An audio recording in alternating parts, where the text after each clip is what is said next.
now.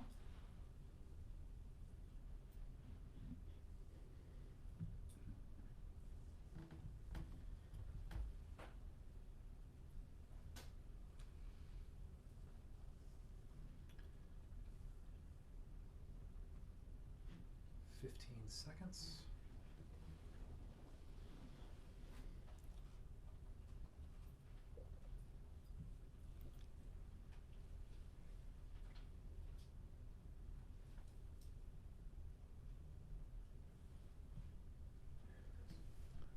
Greetings to you, my friends.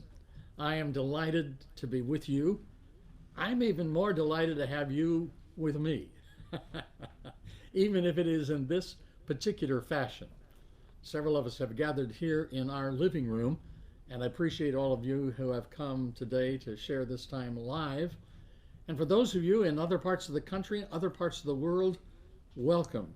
There are just a couple of things that you should be aware of. If during this live streaming event, it's kind of interesting to me. I've never done one of these before, so if something happens and things go blank on your screen, or there's a loss of volume, or there's a loss of picture, just sit tight. Don't try to change anything. We'll fix it on our end, and you'll still be there for the live stream when we come back on. Secondly, I want to make you aware of the new website, skipross.com, and the things that are there. Many of you are watching on skipross.com, but others of you are watching on Facebook and various ways. So there are a number of things in terms of materials, and you go to www.skipross.com/media, and you can find a number of the things that some of which are brand new to many of you.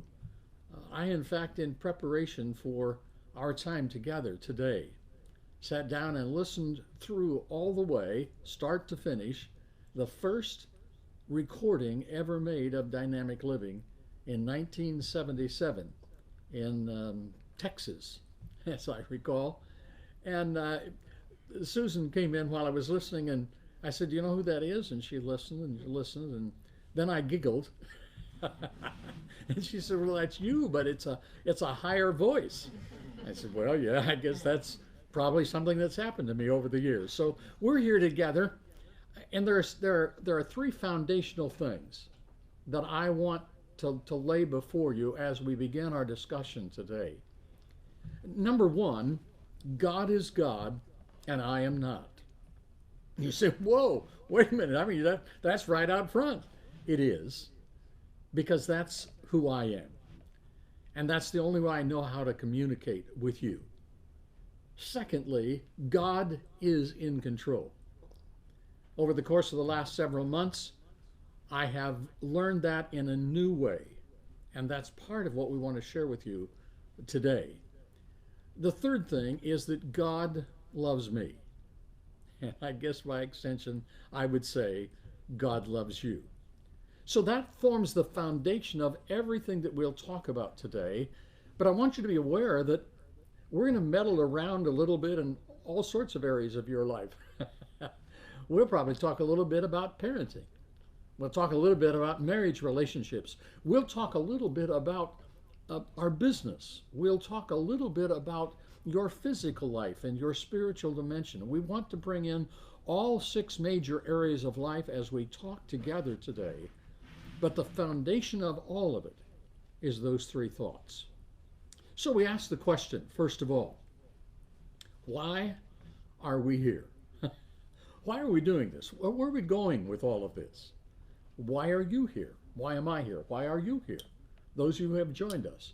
You see, it's really important for all of us to know where we're going and have a clear picture in our mind of where we're going. Well, it's been 2 or 3 weeks ago now, Susan and I boarded a plane in Las Vegas. It was late afternoon, and the pilot came on as we were waiting to depart. And he said, "Good afternoon, ladies and gentlemen. I'm happy to welcome you aboard Flight 1467. We are bound nonstop for Tampa, Florida. We'll be taking off in about 3 minutes. We'll climb to an altitude of 33,000 feet, and we expect a clear ride, though I want you to pay attention to the seatbelt sign because there's reported some light turbulence in some areas. I may have to turn it on, but basically we're going to have a great flight. We'll land in Tampa, and when we land in Tampa, the weather will be probably 80, maybe 78 or 80, and a very clear, warm, wonderful evening. Now, that was very reassuring. That's a pilot that knows where he's going, what his job is.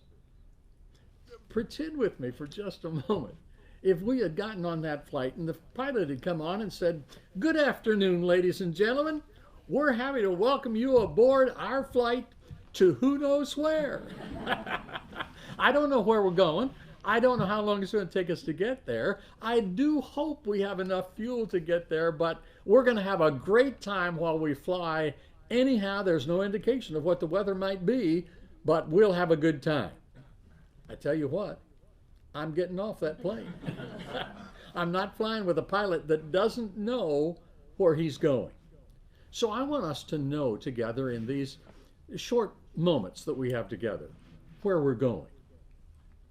I say short moments.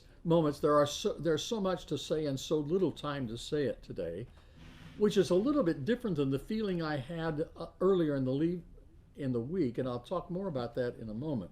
But earlier in the week, as I was preparing for this, my thought was more so much time and so little to say, because I hit a wall of preparation for our time together. We'll talk more about that as we move forward, but I do know today what it's all about and where we're going. So let me share that with you. Number one, it's all about personal growth.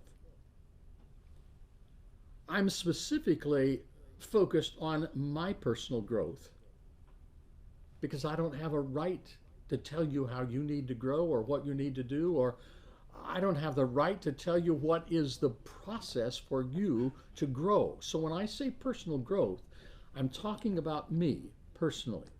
And there has been considerable growth, not only in the last 8 months in the challenges that have come to my life, but in the last 8 days of preparation for our time together.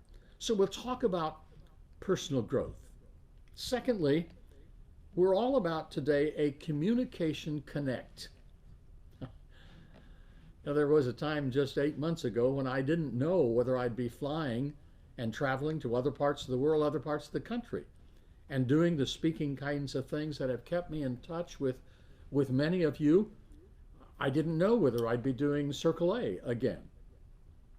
And so as the time progressed and we began to understand that there probably would be a time, and then we came to a point where we said it certainly looks within the realm of God's plan that I'm going to be around for a while longer, and that I will be traveling and speaking and doing a Circle A, all those things.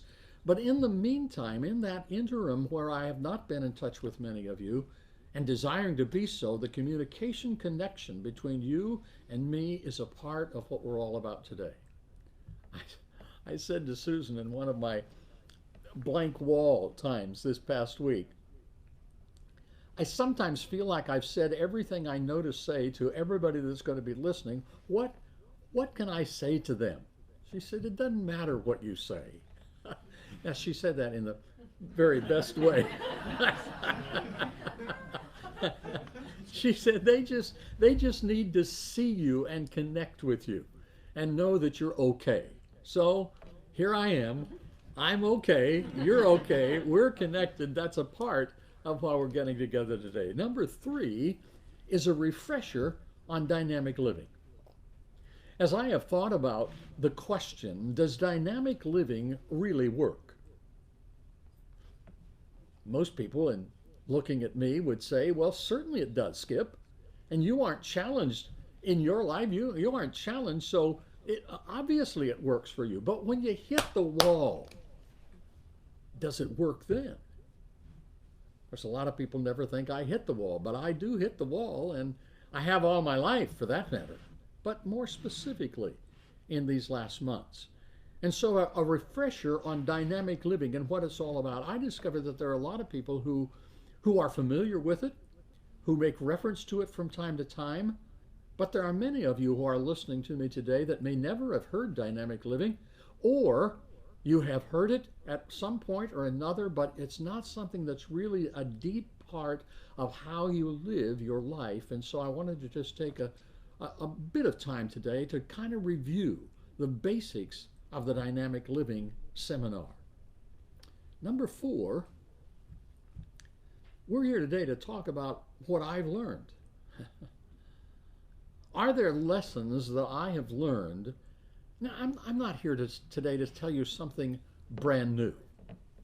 A friend of mine, friend because I have read a lot of what he wrote, not friend because I know him personally. I feel like I do many times. A friend of mine once said, "There's nothing new under the sun." If you're familiar with Ecclesiastes, you know where it came from. And so I'm not here today to tell you something brand new, except to say that there are times in one's life, in your life, in my life, when there is something that is brand new, even though you have seen it, heard it, talked it over and over again, all of a sudden, it's brand new. And sometimes that's a relationship, sometimes that's a book, sometimes that's an audio that you're listening to, sometimes it's just an outdoor experience of life, but it's brand new. And so the lessons I've learned may not be new, they may not be new to you, but I'm going to try to share what is new at a new and different dimension for me. How I've come to understand some things that I've known for a long time. In fact, I've taught them for over 40 years. But they are new and fresh and more powerful in my own understanding and thinking today than they were 8 months ago. So we'll talk about some lessons learned. And number 5 is just take a look to the future. We are doing this for the very first time. But we planned it with the idea that we may do this again. Kind of a webcast, workshop, or whatever we determined to call it. And so if you're interested in that type of thing, keep touch with us through the website because we'll make an announcement of it. I think it's quite likely that by the end of the summer, we'll plan another one. And here's another thing I should say right now, lest I forget it later on. Once in a while I get so wrapped up in what I'm saying that I forget something that I should have said, and that is this. I would like for this to be an interactive workshop, so that if you have questions as I'm moving along, I understand there is a way by which you can get that information to us here, live, now, and I can respond to it before we're finished if time permits. But in thinking in terms of doing this again, over the course of the next 2 or 3 months, if you have questions, concerns, things that you would like for me to address in a workshop setting, I encourage you to just write that in. There is no question or no request that is ridiculous, in my opinion. And so just whatever you'd like to know about or me to talk about, please do that. So our look to the future is a continuing communication connection. The second area of looking to the future is Circle A. And many of you today are with us on this webcast because of Circle A. That is our primary connection. And we want you to know a part of what this is all about is to say we are not stopping Circle A. We are just taking a brief sabbatical to rest, to think, to plan, and then next summer to launch a 40th anniversary celebration at camp that I am told will be better than anything we've ever done. And in my opinion, that's really going somewhere. But it will be an ongoing thing. We are committed to the youth that we've already connected with. But we are also committed to connecting with thousands more. And a part of the way that we connect with thousands more is through all of you and doing something like this. third area of looking to the future is all about talking about personal goals. I'll share a little bit of mine, but I primarily want to challenge you about yours in that phase of our talk today. And number 4 is a 90-day challenge. You say, wait a minute, Skip. I think I've heard of 90-day challenges before. Oh, okay, you have. So let me rename this one. This one is 152 challenge. The 1 in 52 challenge. You say, well, what that's all about? Stay with us. It'll be the last thing we talk about today. And I'm very excited to make the challenge, primarily because of what's happened to me in the last 8 months. It's been life-changing.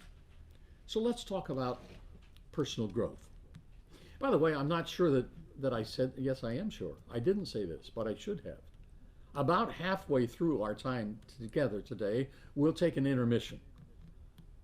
That's for you to go get a drink or use the restroom or whatever you need to do. Not for me. You understand? I don't need to do those kinds of things. But we'll make a little intermission time, probably about 10 minutes, then we'll be back on and moving forward. We think that's better for communication. We also think it's really important for communication. I talked about communication connection. You know, I'm here today and I'm really focused with you. I'm focused on the camera. I'm trying to include the guys that are here with us live from time to time, but we are here and we're focused, we're committed to this. You're there and you're in front of a screen and there may be nobody else. You may be just sitting looking at your phone and it's coming over your phone or an iPad, or maybe you got it projected on a screen, but there's nobody there, so you feel I can get up, I can move, I can go around, I can go here. Here's what I'm going to challenge you to do. Take every ounce of your attention and focus on these moments we will invest together today. Not for my benefit. I don't know whether you'll do it or not. I'm not there with you in your living room or in your car or wherever you are. I'm not there. I don't know. But the challenge is for you, because that's the way you will get the most from our time together today. This, again, then, personal growth. This is a conversation with me. Whenever I speak, I've always tried to keep that in mind, that I'm having a conversation with me to talk to me about my life and where I am and where I'm going and what I've done and how I feel and how I think and how I'm progressing, all those kinds of things. And I'm inviting you to listen in on the conversation, so that if you hear something that I talk about that's applicable to me and you find it's good for you, take it, use it, change your life with it. If it's not applicable to you, be patient. Don't run away. Wait, because here's what I guarantee you, there will be something for you. Whoever you are, every one of you individually, there will be something for you today. I don't want you to miss it. We are always looking for someone who will walk through an open door of opportunity and inspire the next explosion of growth. Growth in an organization, growth in a family, growth in a relationship, growth in a company, a business, a job, a nation. We're always looking for that next person who will brave the open door and walk through not knowing what's on the other side and grow so that they're capable of walking through and continuing on to inspire and challenge others. So personal growth becomes very, very important for me. Growth is to seek and experience improvements daily. Daily. Robert Louis Stevenson said to become, how many of you have ever heard of Robert Louis Stevenson? See, I can do that even on this. Every hand out there ought to be up. You say, Skip, I'm sitting in my living room by myself. Why was I ready? Because that's how you participate. Raise your hand. Okay. Anyhow, so Excuse me. I get tickled at myself every once in a while. It's kind of the way it is. So Robert Louis Stevenson, I've said his name 4 times now, so everybody has heard of him. You may not know who he is, but you've heard of him. Okay. Robert Louis Stevenson said, "To become what we are capable of becoming is the only end of life." That's the goal. That's where we're headed. To become what we are capable of becoming. There are, however, some misconceptions about personal growth. I may have talked with some of you about this before, but it bears repeating because it's something I remind myself of frequently. Number one, growth is not automatic. The misconception is that growth is automatic. After all, I am born, I begin to develop. We've got a new little grandson who is here today. You probably won't see him, but he's here. You probably won't hear him because he's with his mom in another room here at the house. But he is growing. It's just every day he's growing and changing, and we tend to think that's the way life is. No, that isn't the way life is. It's not automatic. To a certain extent, in the physical dimension of life, there is an automatic process of growth.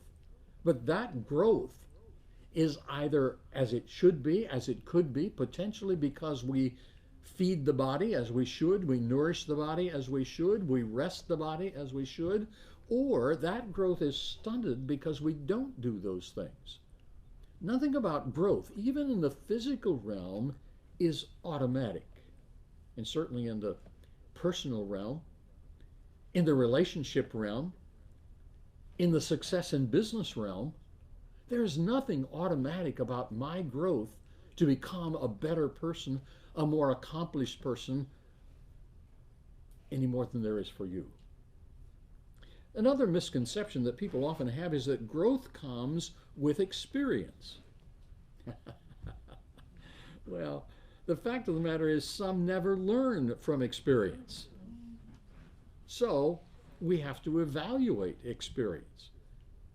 A little bit later on in our time together today, I will talk about the mentoring process, the coaching process, the teachability process. And I've learned some things at a new level about that is impacted by this particular thought about personal growth. Experience does not necessarily bring growth. It may just bring another experience. And sometimes people have the same experience again and again and again and again and again and again and again and again and again and never benefit from it. So the growth the experiences that we have always need to be evaluated so that we can take from it the power to grow and become more of what we're capable of becoming.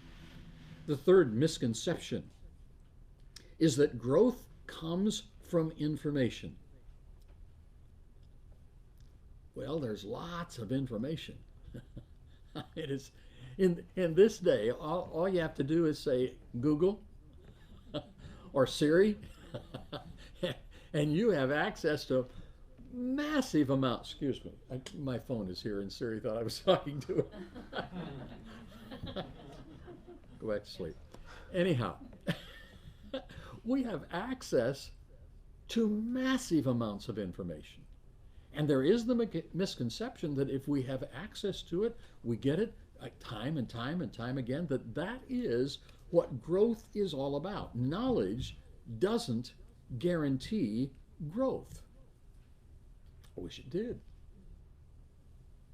Because I invest a huge amount of time trying to gain more knowledge. I read, I listen, I think, I write, I read, I think, I listen, I write, trying to gain more knowledge. But knowledge does not guarantee my growth. Dick Biggs, nobody ever heard of Dick Boggs, but you've heard of Dick Biggs, right? Right, okay. Dick Biggs said, "The greatest gap in life is the one between knowing and doing." We can amass a great amount of experience and knowledge and not change at all if we don't do something with it. Deep down, our problem is not a lack of information, our problem is application. And so as we talk together today and we try to share some things about dynamic living and about my experience over the last months of applying dynamic living, I hope that we'll keep in mind that it is the application of what I've been teaching that made a difference in my life, not just the teaching of it, not just the reading of the massive number of books that I've read, or the seminars that I've attended, or the audios that I've listened to. It is a matter of applying that which I've learned that changed my life. Someone, and I don't know who said it originally, I'm not going to guess. I think I know, but I'm not sure. So if you know, don't tell me now. Tell me later. To know and not to do is not to know. And some of you are sitting there thinking, Skip, I thought you said that. Here's the truth. I have said it again and again and again. To know and not to do is not to know. Many people say, I know that. I know that. You try to remind them of it because they didn't do it again. I know that. I know that. But to say you know and not to do it says you really don't know. My preparation for today was a crucial factor in taking the next step of growth for me. It is always of interest to me how times have come in my life when the study that someone asked me to do or that I moved towards was a study that was primarily, in retrospect looking at it, was primarily for my benefit to grow into the person I am capable of becoming. My desire is that it always will help somebody else. But this critical step of growth, and I think it's also important to repeat something I used to say at every dynamic living seminar. I moved away from it a little bit because I sensed a resistance on the part of people. Here's the statement. Growth is always painful. Not sometimes, not ever so often, not even most of the time. Growth is always painful. So since we decided to do this live streaming event, my preparation began, and there were times during the preparation when it was very painful to me. I don't mean painful physically, although I make another observation with you today. When there is pain emotionally, there oftentimes has the accompanying pain physically. And sometimes when we're struggling with things emotionally, it's reflected in the body not being able to keep up physically as it ordinarily would. So there are people, this by the way did not happen to me during this past couple of weeks I've been preparing, but there are people who, because of emotional stress and the pain of something they're going through to grow to be what they are capable of becoming, they actually get physically ill in the hospital, in the doctor's care, to find out what it is that's going wrong. What went wrong was something that happened emotionally in the thought process, and it affected the physical as well and brought great pain in some cases. So the struggle that I have gone through to make sure that I was ready to talk with you became more than just a preparation to talk to you. It became a preparation to talk to me to move the next step in personal growth. To understand once again that unless I am willing to walk through what I teach, I don't deserve the right to teach it. Doesn't mean I walk through perfectly. Doesn't mean I never take a step back. Doesn't mean that I never have a misstep. But if I'm not willing to take the next step, regardless of what that, sometimes I fall down. I was talking with a good friend just yesterday, and he said, you know, sometimes I just fall flat on my face. I said, I know what you mean. I do the same thing. And so there are times when that process of taking the next step is one that brings embarrassment. Sometimes it brings, I don't know about you, but embarrassment for me is a painful experience. I don't like to be embarrassed. I just don't. I don't like to look dumb. I don't like to look stupid. I want to make sure that everything I say is perfect. When it's not. And sometimes I don't say it quite like it should have been or could have been said. I've learned to live with that better now than I did 20 years ago. All of that to say this. In making sure that I was ready to speak with you, I had to first of all speak to me. And so the personal growth that I talk about that is a part of today, I don't ever want the misconception that growth for me is automatic. Or just because I read a lot, or I listen a lot, or I have a lot of experiences of life, there is nothing about that that brings automatic growth to me. But growth is important. And so I encourage you as well to move in those directions. The communication connection that I'm going to talk a little bit more about. Our communication together with many of you who are on this live streaming event has been limited because of certain conditions imposed upon us by the challenges that I have faced. I would be open to say to you, sometimes the communication connection with me and with others has little to do with me and more to do with them and how they're relating to me. There are times when people just get upset with me or frustrated with me or don't feel that I'm adding anything to their focus is someplace else, and I'm not a part of it. I understand that.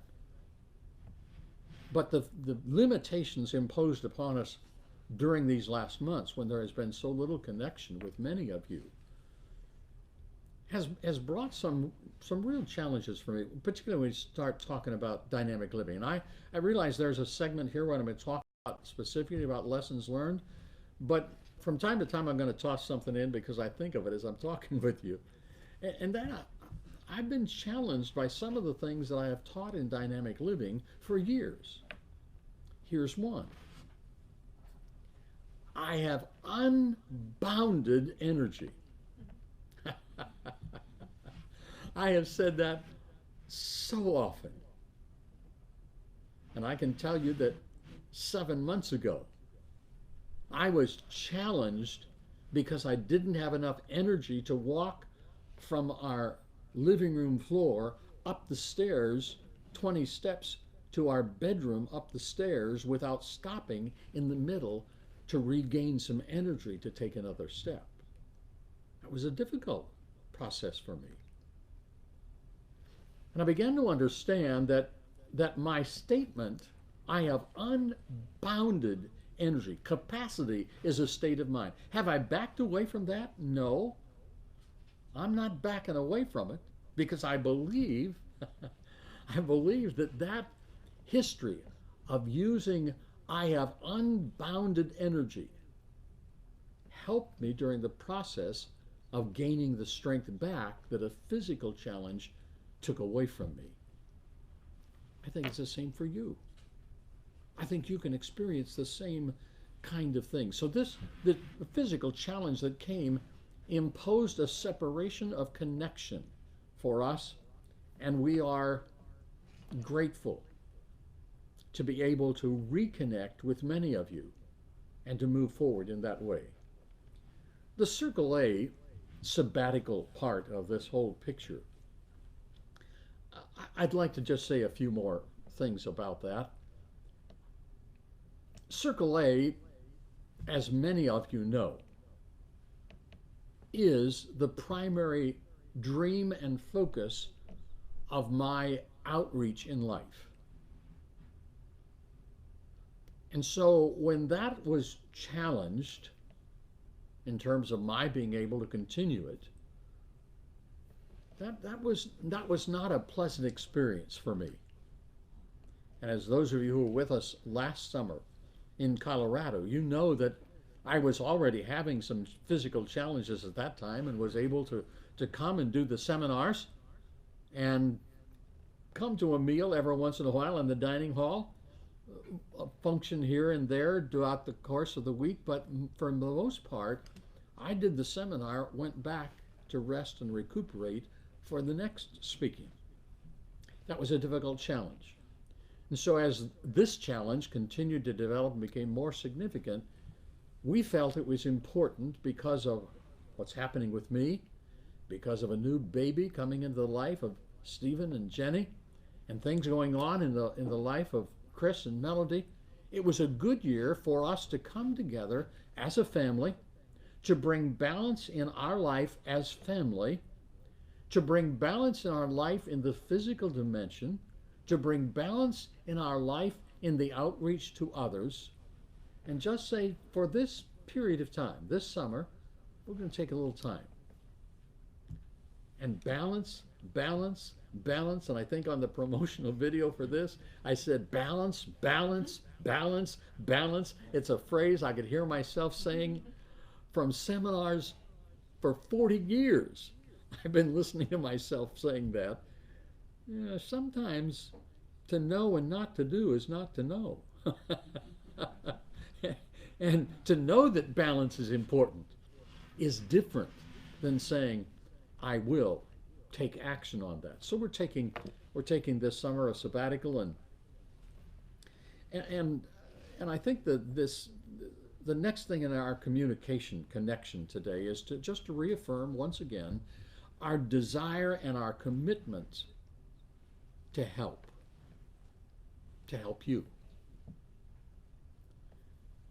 My life is all about helping others. And it is still all about helping others.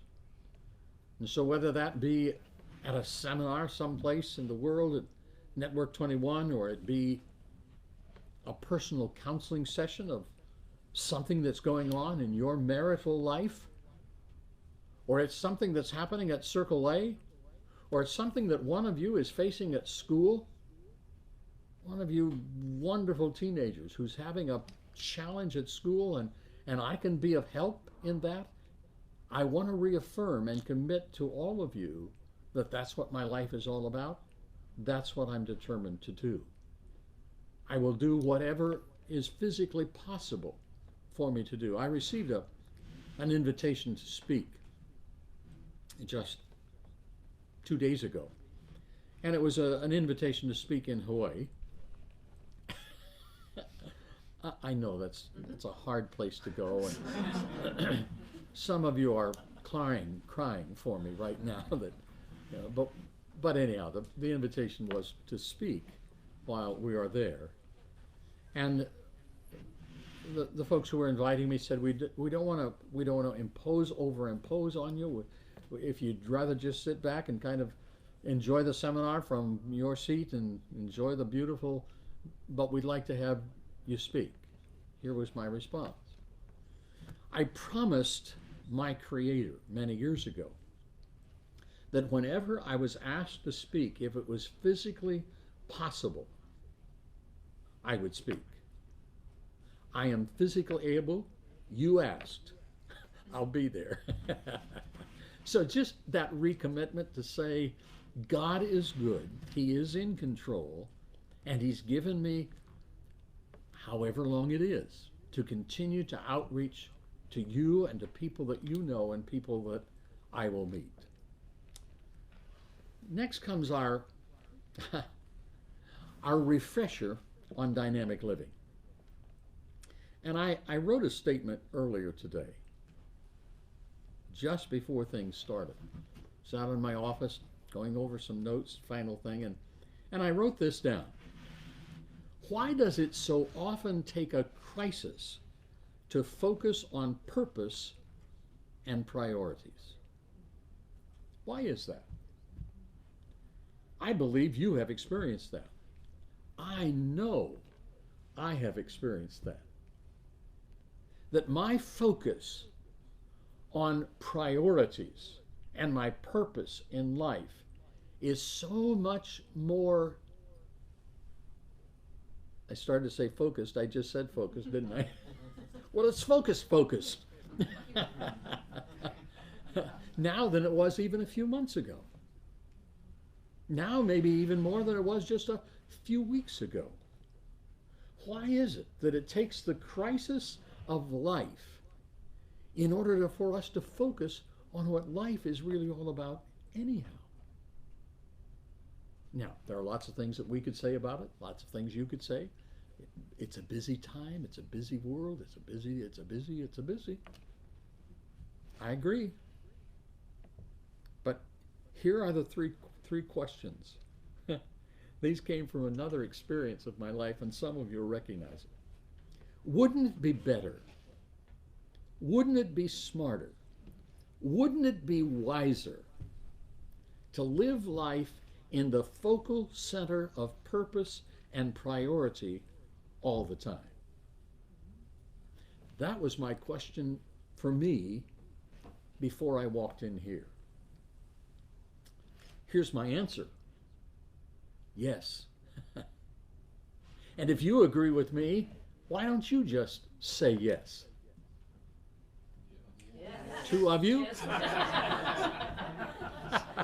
Say yes. Yes. Yes. Say it like you mean it. Yes. Those of you listening out there, you say, Skip, it's just me. Who will know? You will know. But there are other people here who aren't going to say yes. You know, they're going to think I'm weird. It's okay. Yes, it's worth it to focus on the priority and purpose of life all the time. So I was having a little fun with my iPad over the course of the last few days, discovered that this new one, now I have the ability just to hold it over some pre-printed notes. It automatically takes the picture and puts it in a slide series on my iPad. It's marvelous. So I have all my notes for dynamic living right in front of me on my iPad, right? It's good. Dynamic living is all about becoming all we are created to be. That is the truth of your Creator. You can become all you were created to be. Now, obviously, the question has to be asked, what was I created to be? And that's all about purpose and priority. And though we may not get into detail on any of that today, there may be a time when we'll do another workshop just on that aspect. What are you created to be? What am I created to be? What is my purpose and my priority in life? We are created to be all that God created us to be. Many years ago, if I can go back with you, because I told you I sat and listened to this Texas Spectacular was the name of the audio. It was an hour and 35 minutes. Supposed to be an hour and a half. I went 5 minutes over, which is probably about what I'll do today. But it was a fundraising rally designed to help one of our close friends who had run for political office and wasn't elected retire the debt that he had built up from all of the campaigning that he had done, and it amounted to thousands of dollars. And when you aren't elected, nobody is interested in helping you pay off your campaign debt. So the rally was primarily to help him pay off. None of us took any income from it, traveled at our own expense, and little did I know that somebody was there who would record that, and that particular audio would be duplicated hundreds of thousands of times. I don't know at this point how many times, but I haven't listened to it very often, so I sat down and listened to the whole thing. It was very, very interesting, entertaining, somewhat challenging.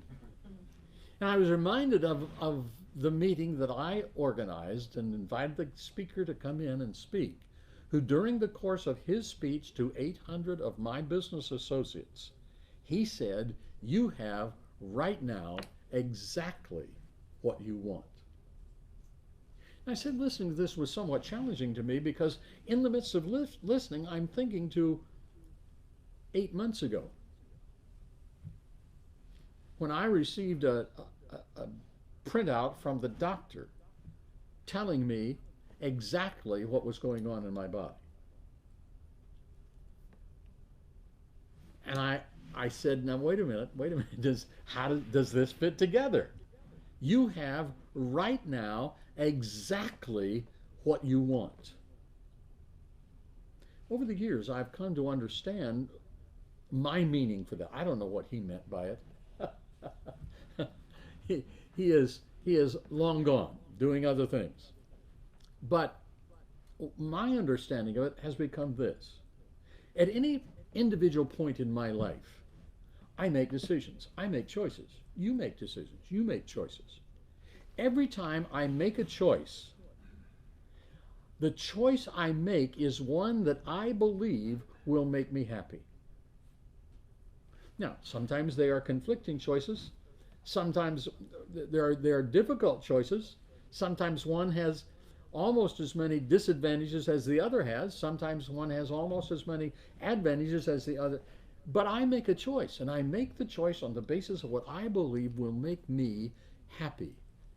So that at any point in time in my life, whatever has happened as a result of the choice I made to that point, I have what I want.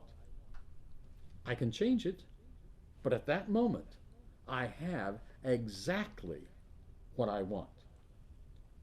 So I've got to thinking of all the choices I've made over the course of my lifetime, and some of our choices are beyond our control.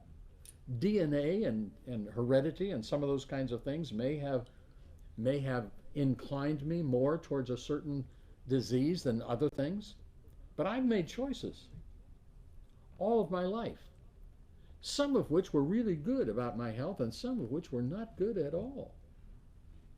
I never was concerned much about it because I always felt good. I had the energy. I had the health. Everything I thought I wanted, I had. And all of a sudden, I had something I didn't think I wanted, but I made choices that brought me to that point. I don't know whether that helps you, but it helps me. I just had to pause that audio and say, okay, wait a minute, Skip. You said that so many years ago. He said that. Is that still true? That is still true, in spite of what I've gone through. So we're together today for me to say to you, you have right now exactly what you want.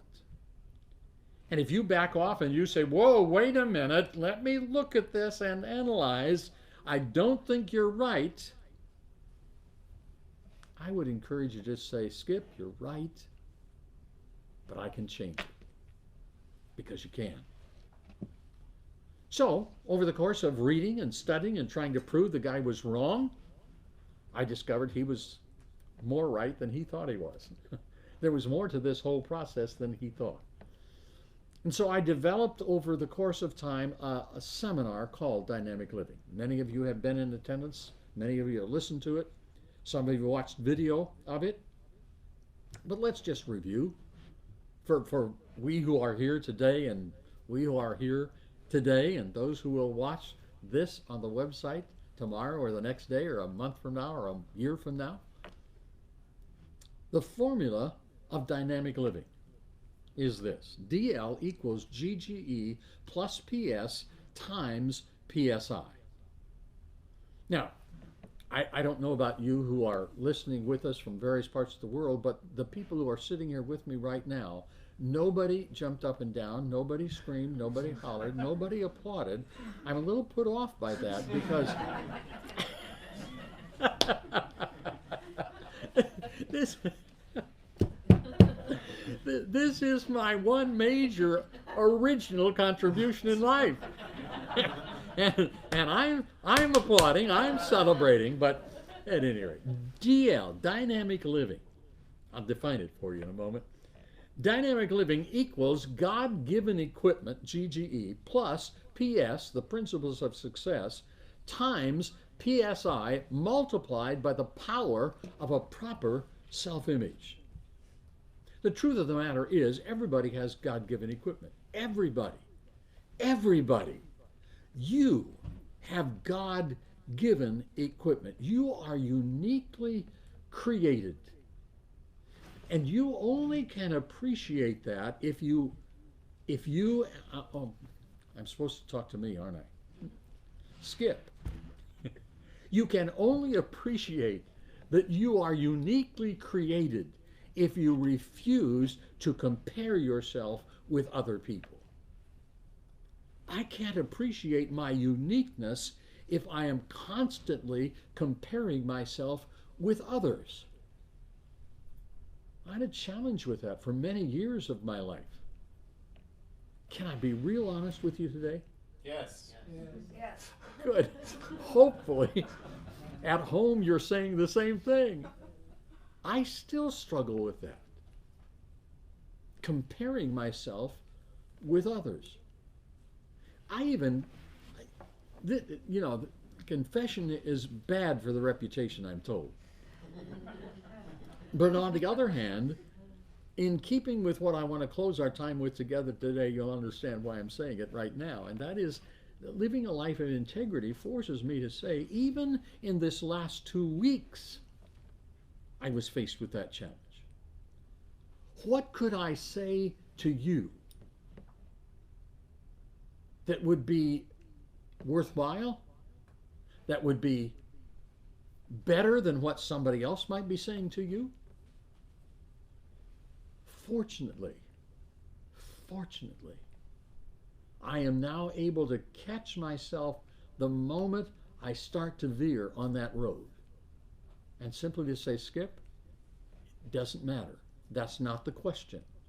The question is, have you experienced something that's changed your life for the better? Are you willing to share it? And if so, get on with it. And for someone, it will make the difference. And that's what we're all about. So, God-given equipment. We all have God-given equipment. Without taking a lot of time on that because we don't have time, we all have access to the principles of success. They're operational in our lives all the time.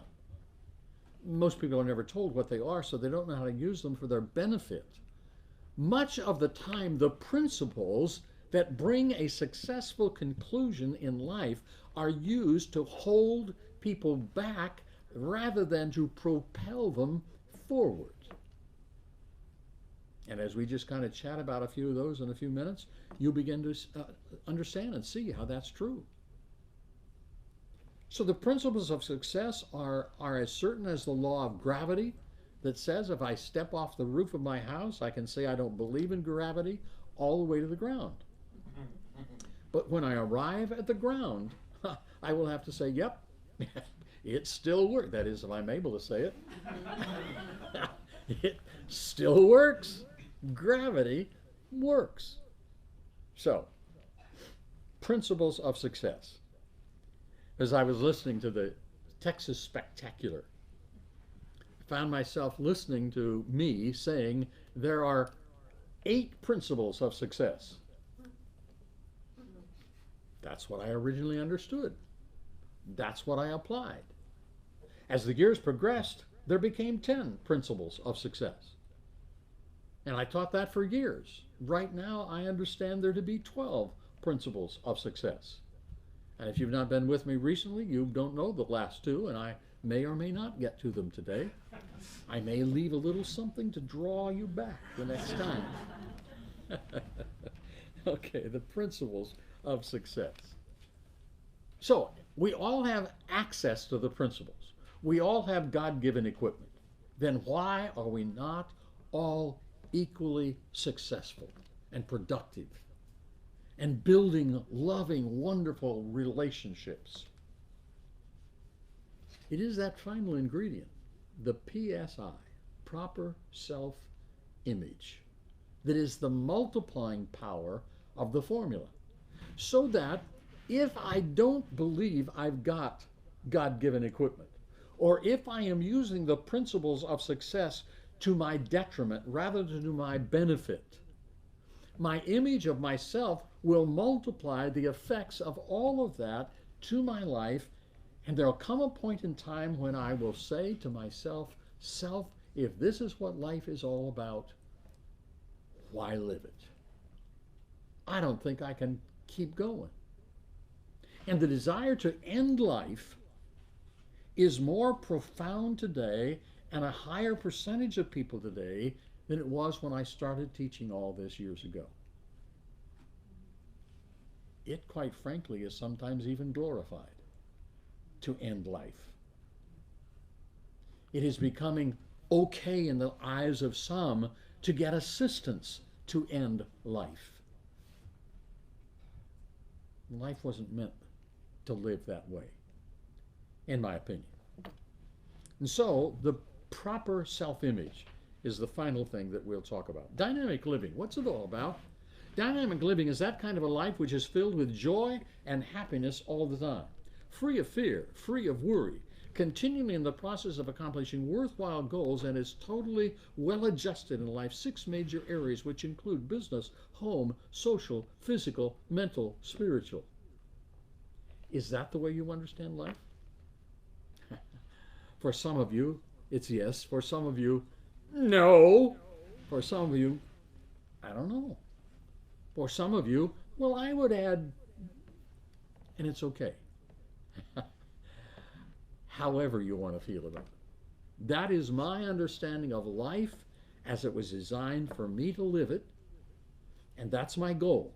As I move day to day, as I take the next step of growth, that's my goal, to live a life filled with joy and happiness all the time. Recently, I was talking with a gentleman who does not know me, I do not know him. We were meeting for the very first time, but he asked me a question that opened the door to talk about Circle A, working with kids, and the seminar on dynamic living. And I gave him this definition, filled with joy and happiness all the time. Oftentimes, if somebody's going to get tripped up on something, that's probably far enough. You don't need to go much further than that for a lot of people. It's, whoa, no, come on, Skip. Joy and happiness all the time? Even in the midst of life-threatening illness, joy and happiness? Get serious. I am serious. I said to him, you know, oftentimes people think that there's a difference between joy and happiness.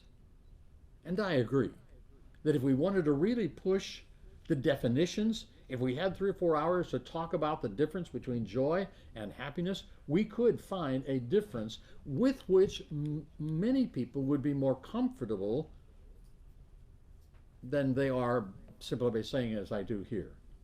Putting them together is discomfort for a lot of people. It's okay. Joy and happiness. My focus in happiness is joy. And if I'm experiencing joy, I can make the choice to be happy, because happiness is a choice.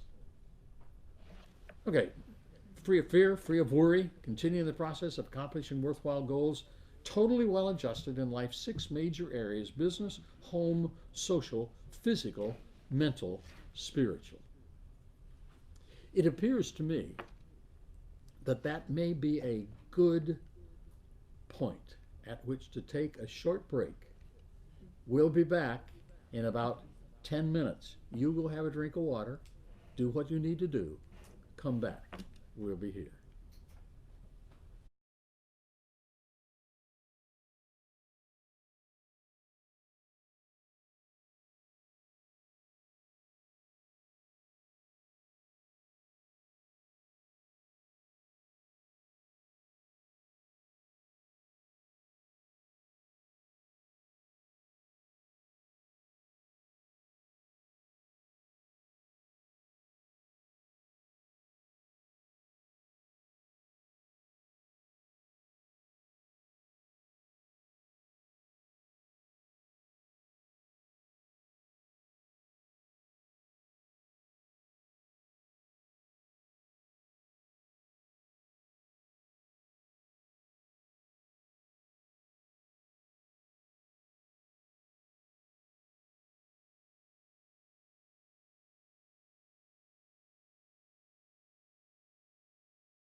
20 seconds.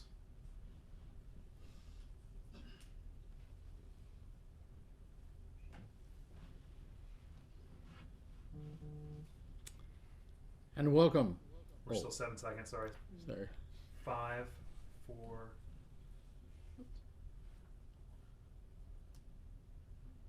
And welcome back from wherever you've been. Delighted to be able to continue our chat together. I realized something as I was looking at the clock, and that is a problem that I frequently have, and that is that I have prepared more material than what I have time to get through today. So our brief look at dynamic living will indeed be brief look at dynamic living. During the break, Stephen shared with me the fact that we are hearing from people from all across the United States. He gave me a list of states. I don't have that. He also said there are people from around the world that are listening in. Our friends down in Australia, it's 4:30 a.m. down there. Okay. We're delighted you're with us live and can hardly wait to see all of you again. I noticed Italy and Lithuania, and I shouldn't name any of them without naming all of them. Many of our folks in Hellas are with us. So welcome back. And in thinking in terms of this break, we also got several questions, a number of questions that came in. And if I start answering questions, I don't have time to get to what I need to get to today. So here's what will happen. Probably the end of this next week, I will sit down with a camera and Stephen.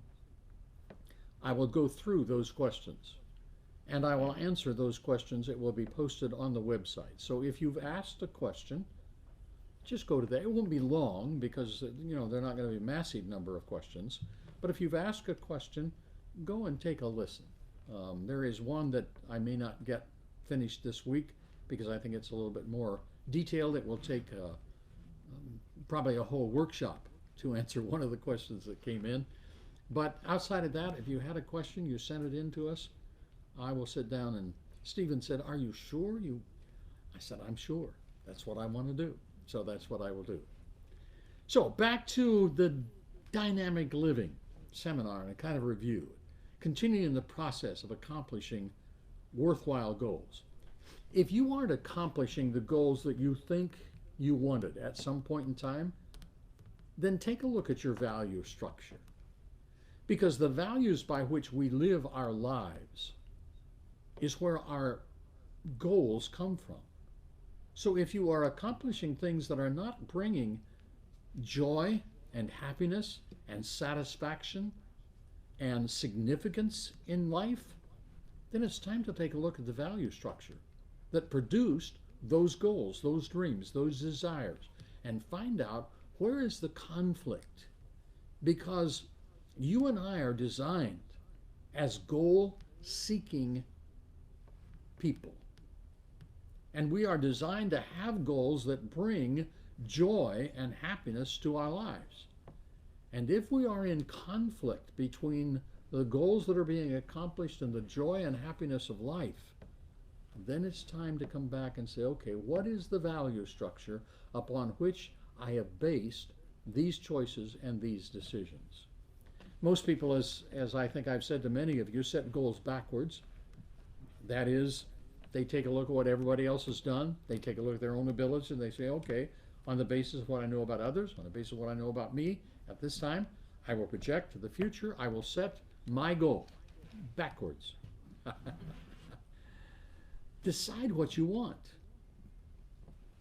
and set the goal. Totally well adjusted in life's 6 major areas: business, home, social, physical, mental, spiritual. I have often said, I will repeat it here because I think it's important, in light of all the reasons that people have joined us on this particular live streaming event. If I only had one of these areas that I had to pick and focus my attention on and become really good in that one area of life, it will be my spiritual life. That is the most important. Everything else rises and falls with that, from my perspective. But fortunately, for you and for me as human beings, we don't have to make that single choice. We all have other areas of life, and those other areas of life need our attention. They need balance. And when we are not in balance in one of those areas, life is kind of bumpy. You know what I mean? It's kind of like trying to drive with a flat tire. You may never try to do that, but I have. In fact, I drove so far one day that I only had little shreds of rubber left on the rim, but I didn't have a spare, and I wasn't going to walk as far as it was going to take. And I think I had to replace the rim too. Anyhow, our look then at the principles of success. That's where I want to just invest a little bit of time, because most people are never told what they are, and because they don't know what the principles of success are, in spite of the fact that they always are working, because most of us have a negative orientation towards life, and we've never done anything to change that initial concept that says, I don't amount to much. We are working with principles that will continue to hold us locked into where we are. So let's take a look quickly at them. Number one is the principle of giving. The summary statement, as most of you know, or many of you know, is whatever you give, you receive. What goes out from you comes back to you. That's the principle of giving. It always works. And it doesn't matter to me whether you're talking about planting potatoes and getting potatoes, planting corn and getting corn, or planting love and getting love, or hate and getting hate. Or, as I've enjoyed saying to audiences for many years, planting $10 bills and getting $100 bills. It's the principles always works. Whatever you give, you receive. Now, the principle of giving is such a powerful thing. And again, remind ourselves that if we aren't familiar with what that principle is, that whatever goes out from us comes back to us, whatever we give, we receive, and we are negatively oriented towards life or towards people or towards relationships, and we are a critical human being, or we are a gossip, or we are constantly putting people down, all of that is information that we're sending out. We're planting seeds. We're growing crops. And those crops will come back to us. Whatever you give, you receive. If it's criticism, if it's anger, if it's jealousy, if it's love, if it's hope, if it's despair, whatever we give, we receive. I don't even know how to overemphasize that. Sometimes I think if I just say it again and again and again, or I talk about the 5 stepping stones to the principle of giving, which I do in a longer seminar, that somehow the massive amount of material will emphasize how crucial that is and how unaware most of us are about the power of giving. We know a little bit about it. We think that somehow there's a connection here or there, but it's not enough of an awareness to make us constantly observing, what am I giving? What is going out? What am I sharing? What am I saying? What am I giving that I know is coming back? And then the next step of the process is, do I want to receive what I just gave? Boy, that's an important question. And the next time you're ready to haul off and criticize somebody, just stop and say, do I want to be the recipient of what I was just about to say to him? Boy, it makes such a difference in how we relate to people. Because much of the time, that criticism, that put down, that gossip, that belittling, that one-upsmanship, that sarcasm, the things that so easily flow from us, particularly in the society in which we live today, which considers a lot of those things to be humorous. We're sarcastic in order to get a laugh. We put down and make fun of people in order to get a laugh from others. So in a society where we want to be giving humor to people, we think that somehow we can give something else that doesn't give a good result in order to get humor over here. That's not the seed we're planting. Sarcasm is not the seeds of humor, even though it's interpreted that way by many.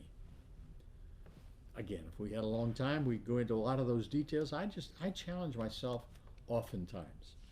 And I back off from things I could say frequently before I say them, because I have asked myself, Skip, is that what you want to receive?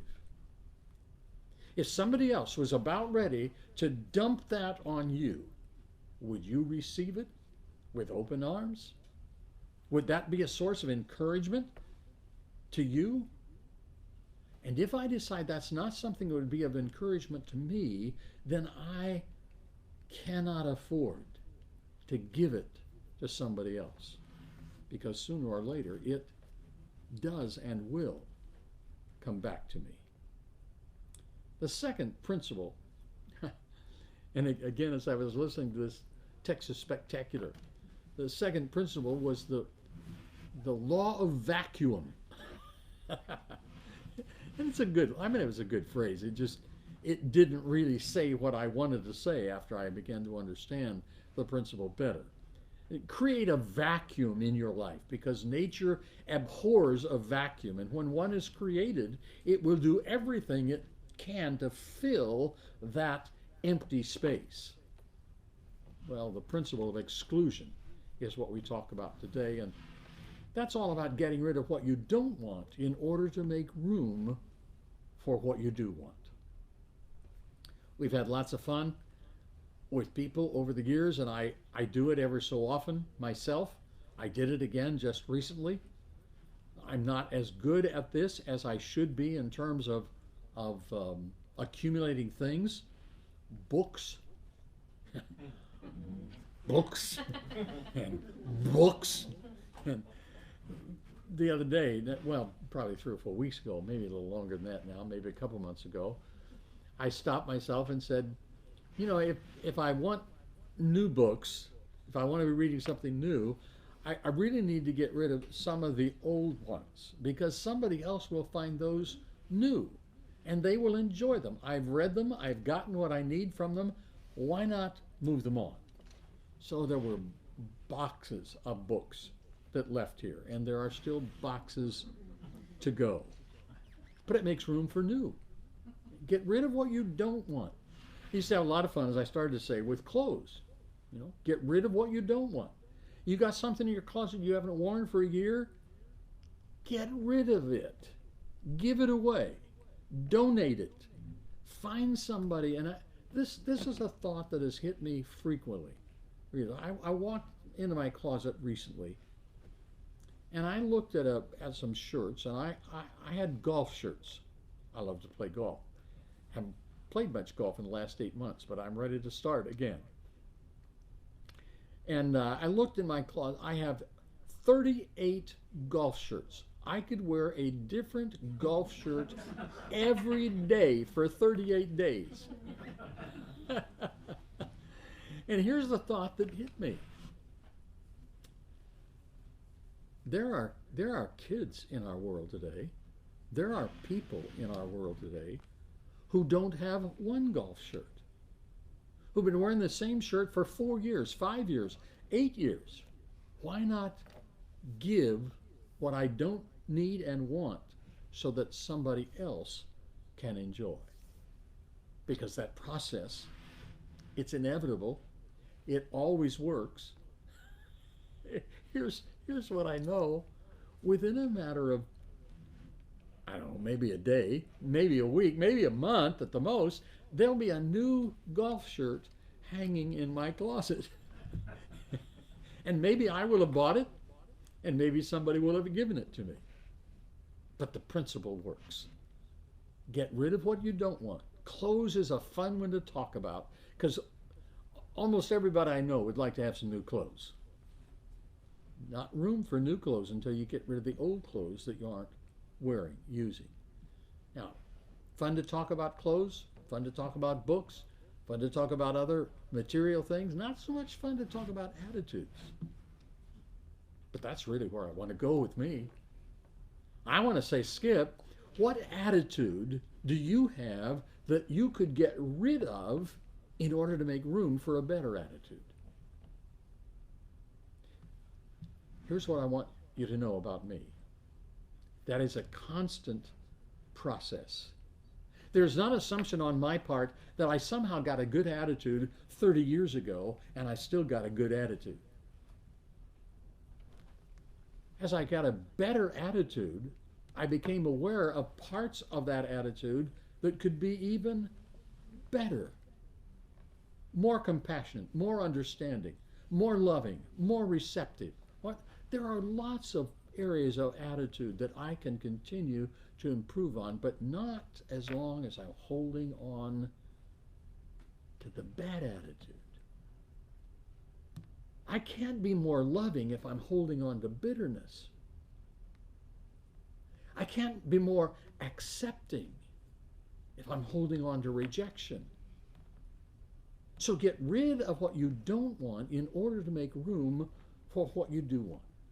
It has to do with friends. Again, listening to Texas Spectacular, I was reminded of some very good friends. I mean, I could tell you their name right now. I'm not going to. I finally had to say, I love you, I appreciate you, but we're going to have to say goodbye. I'm either coming to where you are, or you're coming to where I am, or we're parting company. That's the only choice we've got. Get rid of what you don't want to make room for what you do want. Here's my challenge to me, to you. Get rid of everything negative in your life, except you. Yeah, I'm not suggesting you get rid of you. Your spouse and your children, both of whom are an extension of you. Outside of that, if it's negative, get rid of it. Well, I take too much time on that one because I get really wrapped up in that exclusion. Get rid of what you don't want to make room for what you do want. You could probably talk with me and I could talk with you about all the things that I really want, all the things you really want. But if there's no room for what we want, it will never become reality in our lives. The third principle of success is the principle of creation. Creation became a word that I was comfortable with using in spite of the fact I know I'm not God. We started today by saying God is God and I am not. God created. I did not. But in the sense that I can create by my thoughts, the principle of creation says decide what you want, define it clearly, and write it down. Decide, define, write it down. Decide, define, write it down. I was okay about deciding when I first became exposed to this kind of teaching and understanding in my life. I got to where I was okay with defining it clearly, specifically. It was not a matter of I want a new car. My goal is a new car. It became a matter of I want a brand new Tesla, black.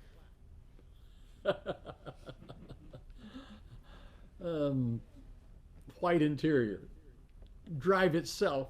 All I have to do is sit there and push a button to start, and it turns and it goes in the fast lane and comes back in and parks itself, and that's different than say I want a new car. Of course, there's a difference in cost in that one and others. But define, write it down. That's the one I had the most trouble with. That's the one I find most people have most trouble with. Most people have the inner feeling, whether verbalized or not, I know what I want, I don't see the benefit in writing it down, therefore I'm not going to do it because I don't think it helps. That's where I was. And I was that way for years. Can I be real honest with you today? Yes. Good. Oh, sometimes I wish I wouldn't ask that question. There are times when I've gotten away from writing it down. It's another one of those things. If there is so much power and benefit in writing it down, why would we ever come to a place? Isn't it better? Isn't it smarter? Isn't it wiser to write it down? Yep, it is. Once in a while, I veer off from that. I got to bring myself back. Write it down in the present positive state as though it is currently a reality. I have a Tesla. I really do. Nice car. Anyhow, principle number 4 is the principle of visualization. The principle of visualization says get a clear mental picture, infuse it with emotion, and hold on. The mind is such a powerful, powerful possession. The clearer the picture we give it of what we want it to work on accomplishing, the more likely it is to be accomplished, the more rapidly it will be accomplished. So isn't it better, isn't it smarter, isn't it wiser just to get a picture of what you want, what I want? Answer, yes. The home that we're enjoying time in together today was a picture in Susan's planner and on her mirror for several years. Today we live there. We've been here now for 22 years. There has not ever been one time in 22 years driving in our driveway that I have not had the thought as I drove in, I am so grateful and blessed to be living in this home of our dreams.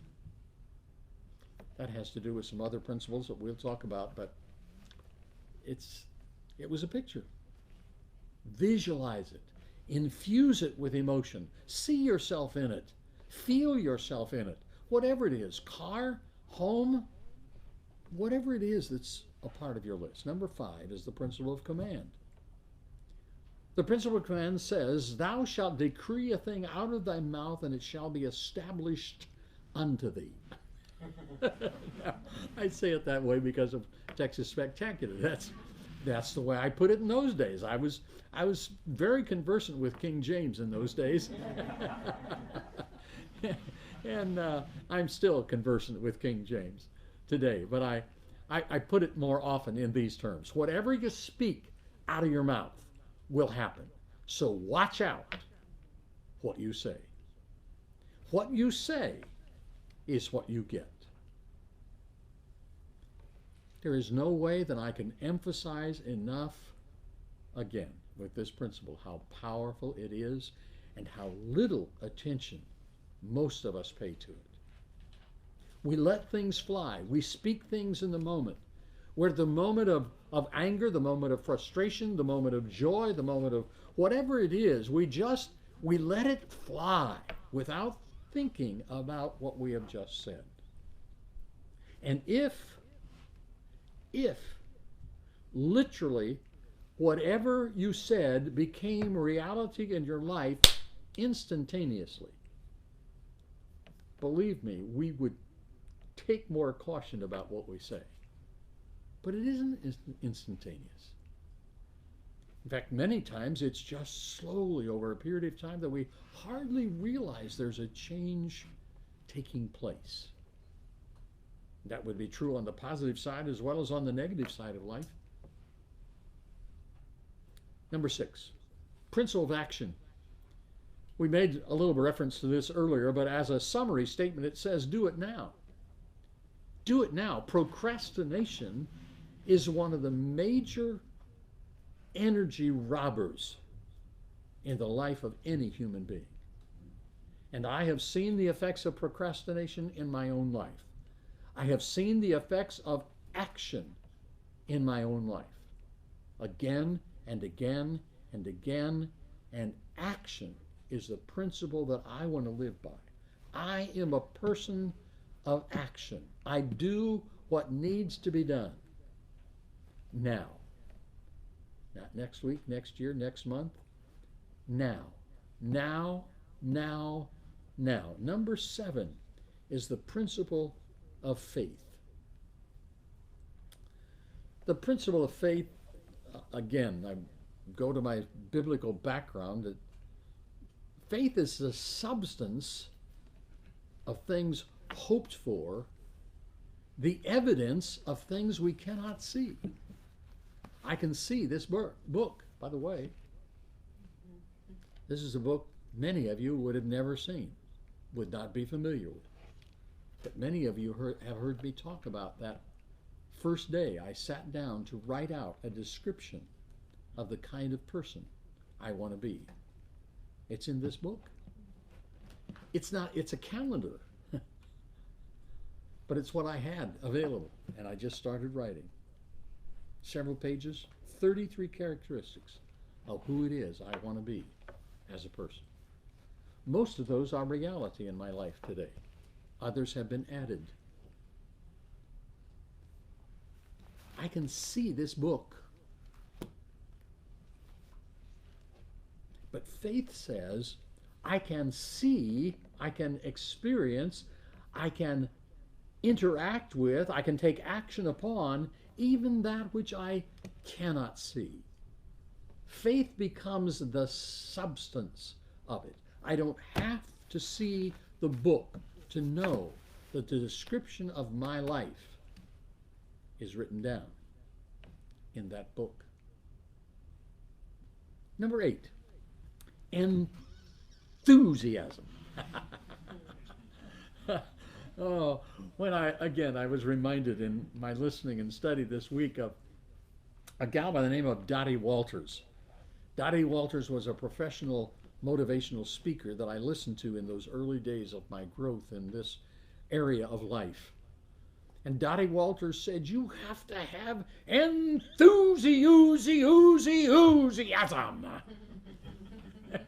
The first time I heard her say that, I thought,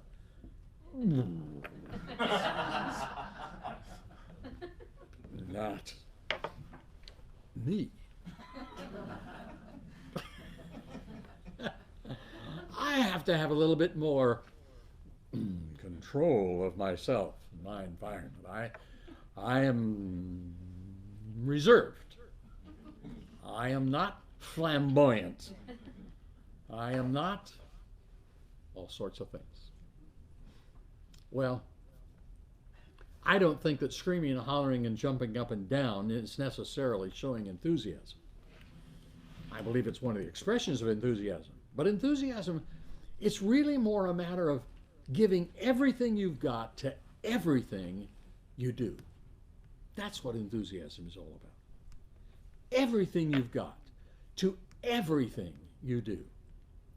And whether that's sitting in your living room watching in another part of the world and focused and taking notes with nobody else around, you're giving everything you've got.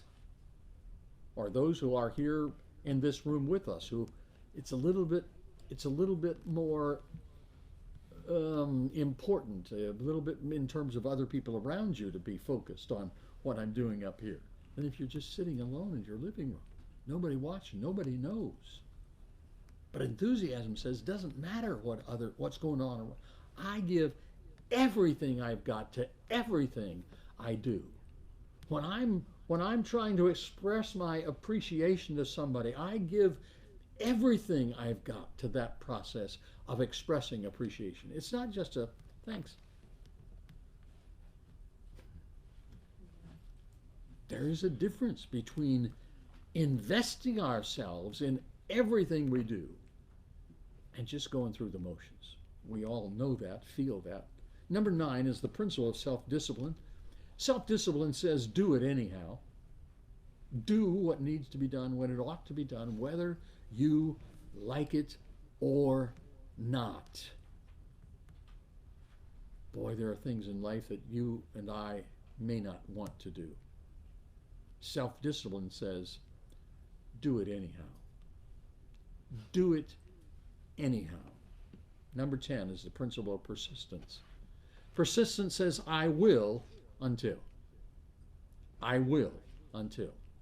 Continue to pursue the goal, the hope, the dream until it's accomplished.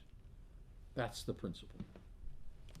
Well, proper self-image, which is the multiplying power of the formula, which well could take about 4 or 5 hours, is our last little segment of review of dynamic living. PSI, proper self-image. The me I see is the me I'll be. I mentioned to you when we began our time together today the new website, skipross.com/media. and scrolling down just a ways on that, you'll find some of the music that I recorded years ago. I think the first one was recorded in 1979. And then there were others, 1987, I think, was another couple of them, and then the last two. And in the last 2 albums, which all have been digitally remastered and made available to you. If you want to listen, they're there. Download, enjoy, be my guest. Susan and I have had a great time listening. Susan has always been my biggest fan. So if I need a little encouragement, I just turn my singing on and she's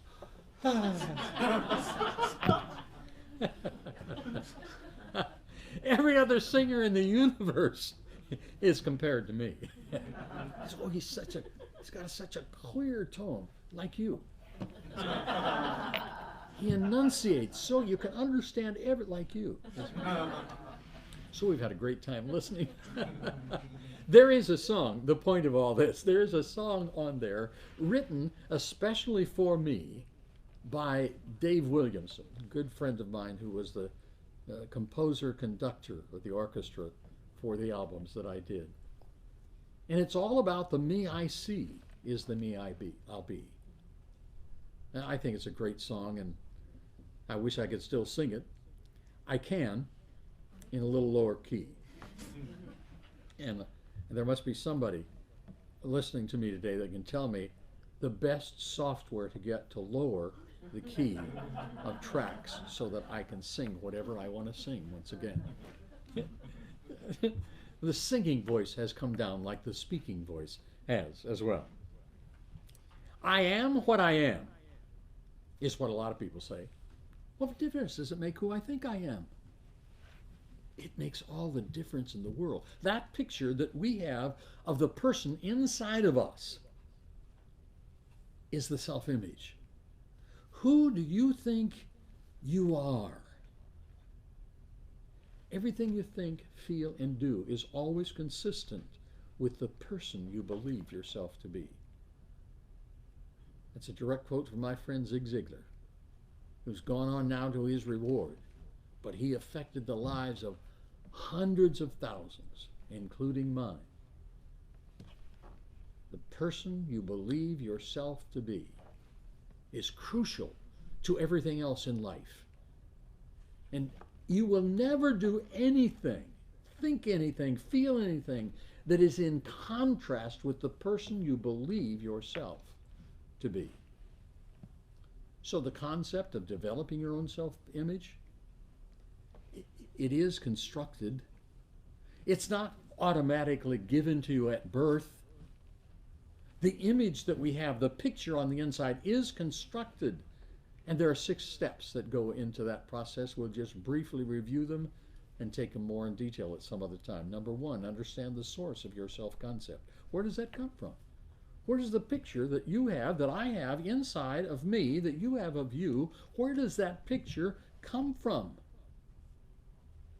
It comes from everything that's happened to you. Everything that's been said about you. Everything that you have misunderstood that was said about you, that you thought was said about you, that wasn't really said about you, but you thought it was said about you. So because you thought it was said about you, you made that a part of your picture. It's a mistake. That is not who you are. That may not even be who the person who said you were that way, that may not be what they meant about you, but it's the way you understood it. So you begin to apply it, and you begin to draw this picture. We compare ourselves with people all the time, and when we compare ourselves with people all the time, there is always something in somebody that's better than me. There is always something in me that is better than them when I make the comparison. And so whether it's feeling inferior to them or feeling superior and arrogant about who I am, those are both negative parts of a self-concept that I don't want a part of me. So it's a very practical thing, that image. Believe it can be changed. It can. I'm not the person today I was 40 years ago. I'm not the person I was 5 years ago. I'm not the person I was 8 months ago. And I will not be the same person 5 years from now that I am today. I'll be better. Because that's a choice I make. It's a choice you make. Write it.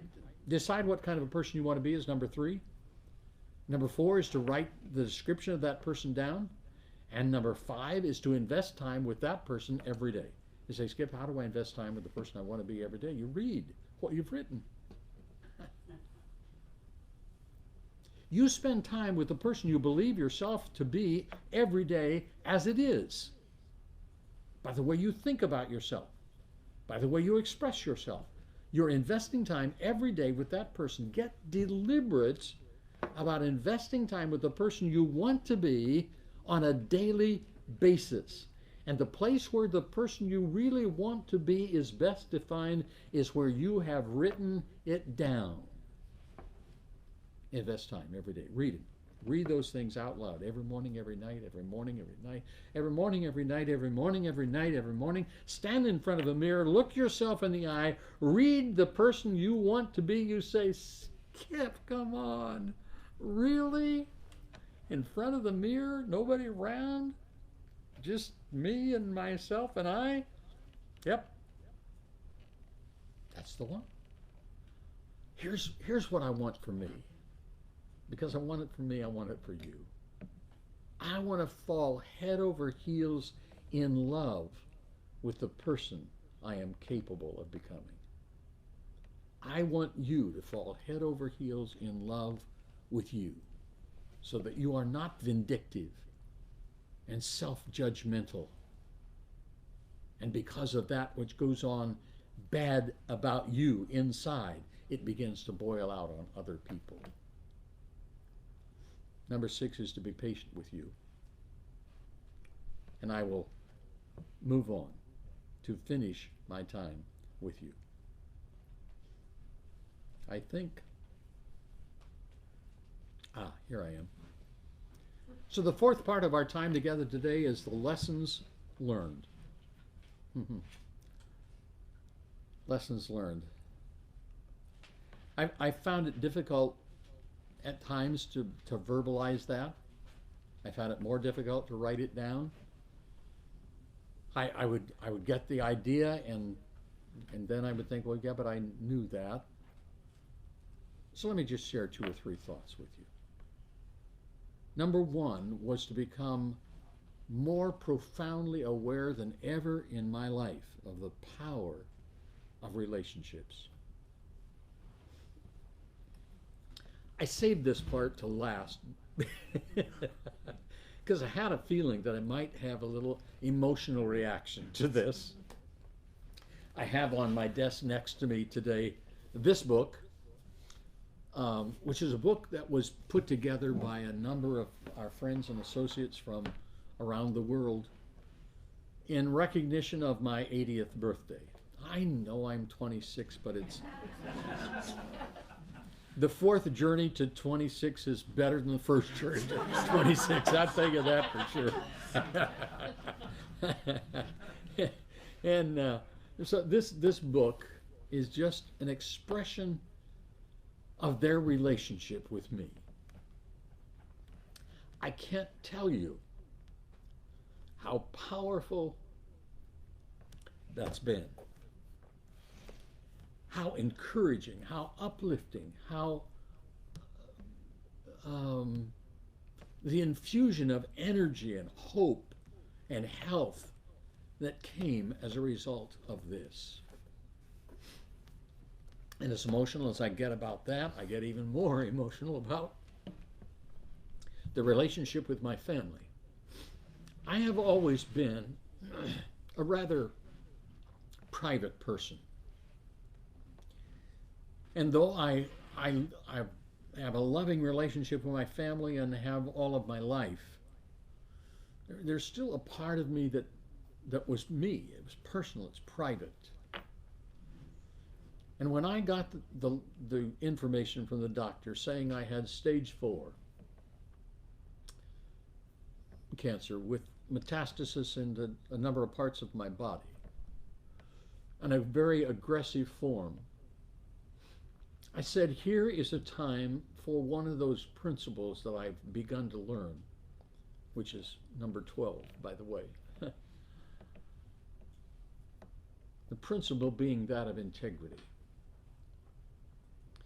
And so the two lessons that I want to communicate as strongly as I can is the power of relationship and living with integrity.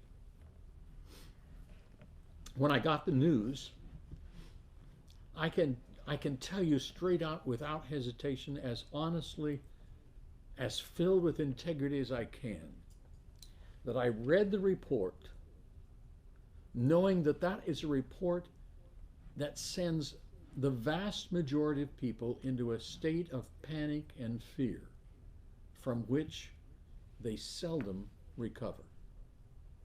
I can tell you, as I read the report and understood stage 4, aggressive, not long, there was not a moment of fear.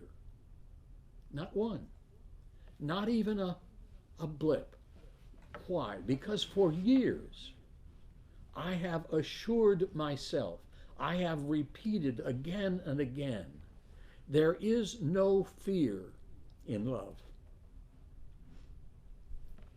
I have lived with the repetition, with the affirmation that life is designed to be free of fear and free of worry. Does dynamic living work? Yes. Even when you hit the wall, it works. And so I called my family together and I said, everything I know about what's going on and the next steps, when I know it, you will know it. I will hold nothing back.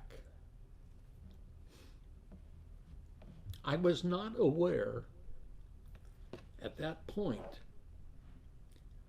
what a profound effect on relationship, which was already great, but a relationship that was enhanced in a way that I could not have imagined. A sense of appreciation, of inviting them in for the journey that we were about to take. Relationship. This book expresses that as well with many of our friends around the world. And to live with integrity, to be open, to be honest. I'm not sure which comes first or which is more powerful. Can you have a real, meaningful human relationship without integrity? I don't think so. Can you have integrity and not develop meaningful relationships? I don't think so. And so they became this incredible opening of what the possibility of relationship with people and life and love was possible for me if I was willing to be open and honest and to live with integrity. And the final thing I had some major thoughts about, and I know I can't get into the details of it today, but it's to be teachable. As it became obvious of my challenge and people began to find out about it, here's what I discovered. There are a lot of people who have a lot of information that they want to give. And there are a lot of people who want a lot of information about what I'm going through. And there are a lot of people who are willing to give all sorts of counsel and guidance of what you should do and what you shouldn't do. And I can openly, honestly say to you today, I've understood that teachable gives me the ability to receive all of that without judgment. But I also understand that being teachable allows me to take that input and recognize the fact that at some point I have to make a choice as to where I go and what I do and what I apply and what I use. And that's true in my business. It's true in my relationship with my children. It's true in my relationship with my wife, with our close friends, with our friends around the world. I welcomed that input, but I understood that there were certain things that I had to take and apply. I understood that there were certain things that I could talk about, and there are certain things I couldn't talk about. Because in talking about those things, and maybe it's easier for me to just put it in terms of some of you young people and your parents. You know, there are times in our relationship with our parents where we think I can't be open with them. I've talked to so many of my friends, and your friends will give you all the input that you can possibly ever want or imagine. It will flow. Whatever you need to know, want to know, not want to know. And the fact of the matter is they're willing to give input for the most part because they haven't figured out how to have a very good relationship with their parents either. Or parents, let me talk to you. If you're having a challenge parenting your children, you may be tempted to go to all sorts of other parents and read books and all that, and that's good. Just understand that whatever I wanted in terms of a solution to my physical problem, whatever you want in terms of a solution to your marital problem, whatever you want in terms of your solution with a parent problem, a children problem, there is somebody, someplace that will tell you exactly what you want to hear, and it may not help you at all.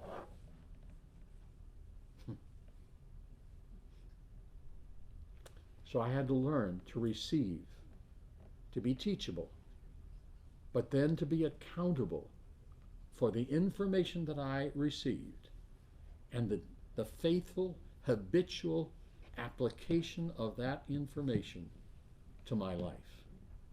I've been gathering the information for over 40 years. Does it work? Yes. Are there lots of approaches to how life should be lived out there? Yes. And whatever I wanted, I could find somebody who would, whatever I want to eat, I can find somebody who tells me it's good for me to eat that. I read an article recently that told me all the reasons why it was okay for me to drink as much coffee as I could. I read one, not that I wanted to drink coffee, but this next one you'll understand. I read an article recently that told me all the reasons why it was okay for me to eat ice cream. Oh, I looked a long way for that information. I tell you that for sure. But I had to be responsible to say, okay, that's input from an authority. They claim to be an authority. They give input. I have input over here. I have input from here. I have input from here. At some point in time, I have to decide and move forward with my life, with my business, with my wife, with my children. I have to decide and move forward on the basis of what I deem to be the best choice. That's what I've done. And I'm here today to say to you, dynamic living works. And the habits that I've developed over the years brought me through. The friends that I've developed over the years sustained me. The family that God gifted me with has been my source of strength and hope. Well, look at the future. We're going to do this again. I hope you'll join us. We'll keep you informed. Circle A, 40th anniversary celebration next year. You'll get details on that rather soon. We got some good things planned. Personal goals. I planned to finish 2 minutes ago, but I'm going to take 3 more or 4.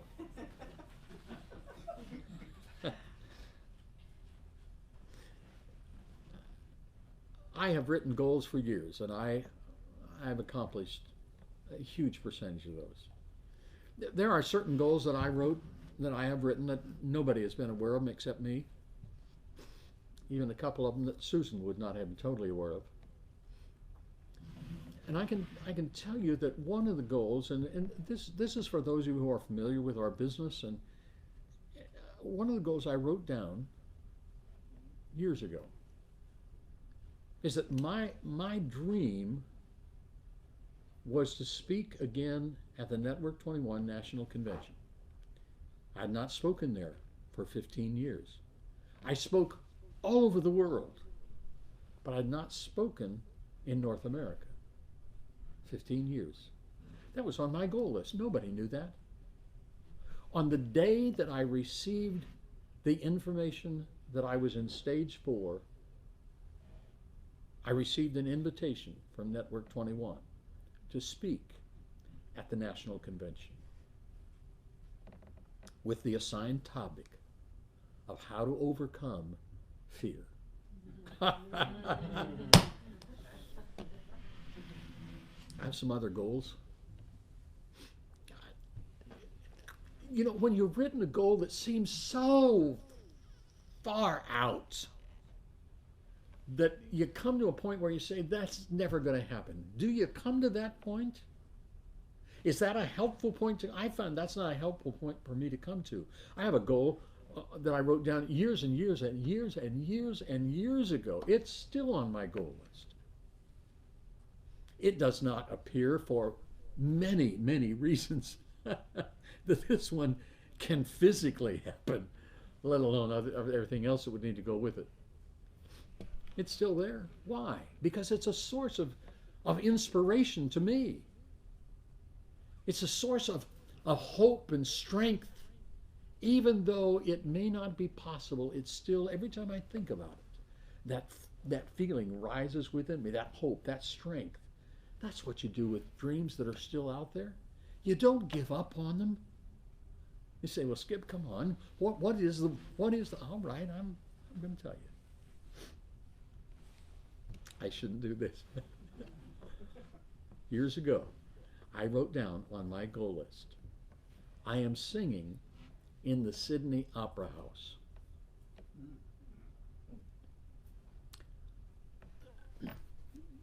These vocal cords aren't what they used to be, folks.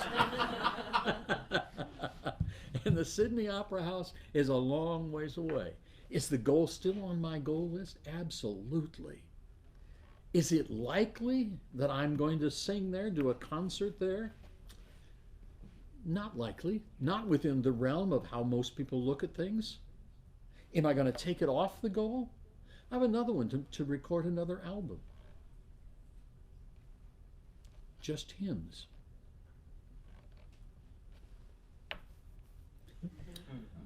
That one's probably more possible than Sydney. But are they still there? Yes, they're there because they give hope. They give encouragement. I could look at that and say, oh, I'll never be able to do that. It's not good for me.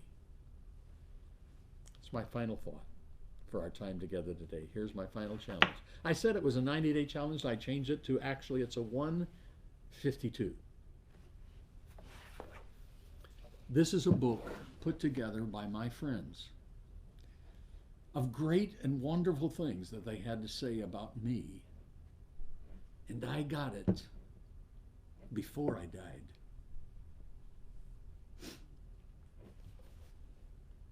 Many people never hear these things because they're only said at the celebration service when they're gone.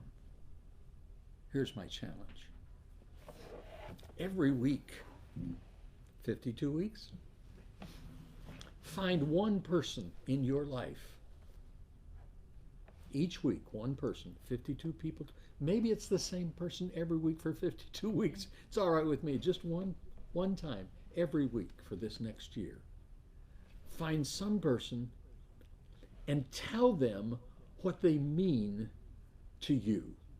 Encourage, uplift, and edify them. It will make such a magnificent difference to them. There are people in your life that have never heard somebody say the kinds of things that you could say about them, and say it with all honesty. Why not do that and see how it changes your life? My goal today has been to change me, and in that process to do something that has the potential of allowing you to change you. Thanks for being with us. Have a great day.